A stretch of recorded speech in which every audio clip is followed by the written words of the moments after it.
Think about the biggest bills in your life. You're probably hyper-aware of your mortgage, your rent, your car payments, or your taxes, right? But there is a massive cost just quietly compounding in the background of your financial life, and you've probably never written a single check for it. Today, we're unpacking a hidden cost that's literally draining wealth from millions of accounts. We're going to dig right into the financial research to show you exactly how this works. So let's meet the culprit. 1%. It's just a single digit. Usually it's printed at the very bottom of a fee disclosure document, and honestly, it sounds almost too small to even matter, doesn't it? When you're making huge, high-stakes decisions about retirement or asset allocation, a 1% fee, it feels like a totally harmless rounding error just sitting there on your statement. But we've got to ask the million-dollar question here. Is 1% actually that small? We really need to dive into this because this is where human intuition totally fails us.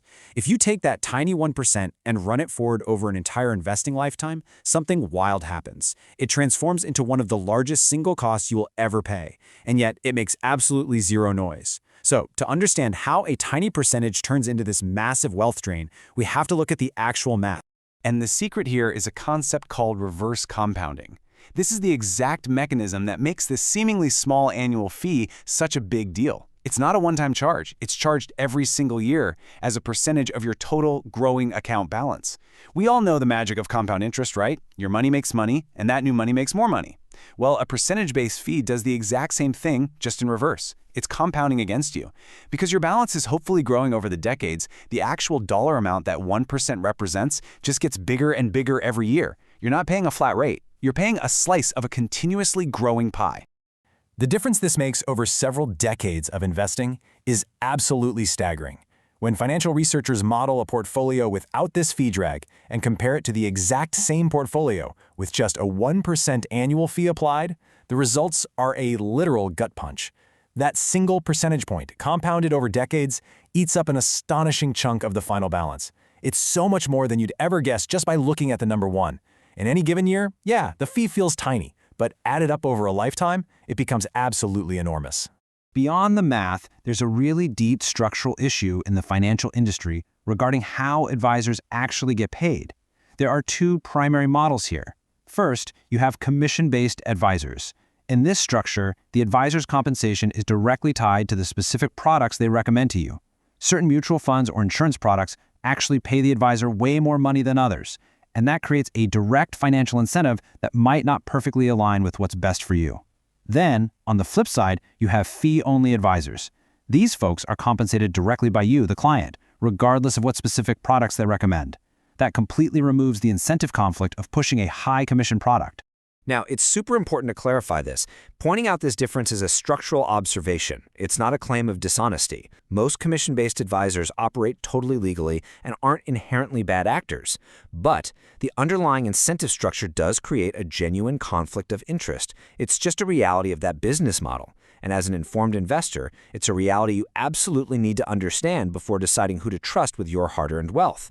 So if these fees cost so much over a lifetime, and if there are structural conflicts, why do so many really smart investors just completely ignore them? It all comes down to the psychology of how we pay for things. As the research brilliantly puts it, a fee you never see leave your account feels like it doesn't exist. Think about it. If you had to physically write a check for thousands of dollars every single year to your advisor, you would heavily scrutinize it. But because this fee is auto-deducted directly from your balance, it's like a forgotten streaming subscription on steroids. Because it happens in the background, it completely fails to trigger our brain's cost signal. Studies show that when a cost is auto-deducted rather than actively paid, we give it dramatically less scrutiny, even when it costs way more than our daily bills. Okay, let's take a breath for a second.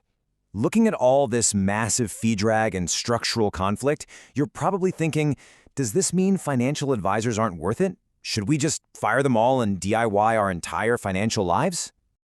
The answer is absolutely not. The source material is incredibly fair about this. Good financial advisors provide real, measurable value that can easily exceed their fee. If you're navigating complex stuff like estate planning, going through major life transitions, or, and this is a huge one, if you need behavioral coaching to stop you from panic selling during a crazy market crash, professional guidance is totally invaluable. The goal is to empower you to weigh that fee honestly against the value you're actually getting. You should treat it like any other major expense, not just accept it because it's auto-deducted.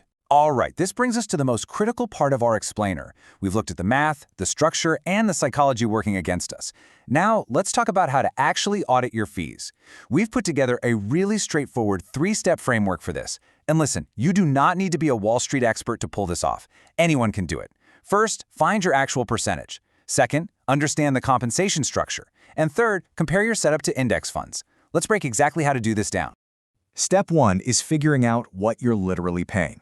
By law, these fees have to be disclosed, but spoiler alert, they aren't usually on page 1 of your statement. You're going to have to do a little digging for 2 things. First, find the expense ratio on the specific mutual funds or ETFs in your portfolio. Second, look for any separate advisory fee or account fee charged on top of that by the firm itself. You have to add those 2 numbers together to get your true total percentage. Step 2 is all about empowering yourself in the conversation with your advisor. You need to understand their structural incentives. It is incredibly common and totally reasonable to ask your advisor point blank, are you fee-only or commission-based? Ask them what specific incentives exist for the products they're putting you in. A good, trustworthy advisor will have zero problem answering this clearly and transparently. Finally, step 3. Once you have that total percentage from step 1, you need to compare it against your alternatives. Specifically, look at low-cost, broadly diversified index funds. A lot of these index funds carry expense ratios that are just dramatically lower than actively managed alternatives. You need to honestly factor that into your math. Ask yourself, is the active management I'm paying for providing enough extra value to justify the massive gap in cost? Which brings us right back to where we started, 1%. The honest conclusion we get from all this financial research is that a 1% fee was never actually small. It just felt small. It felt small because it's charged as a percentage, and because it's auto-deducted without you ever having to write a physical check. But when you really understand the mechanics, this is one of the largest cumulative costs you will ever pay for a service. It just compounds, quietly, in the background. We really hope this has given you a fresh perspective on your financial statements. Remember, this isn't about ditching professional help, it's about knowing exactly what you're paying for it. So I want to leave you with one final provocative thought to think about the second this ends. Do you actually know what percentage you're currently paying in fees? Go find out. Your future self will definitely thank you.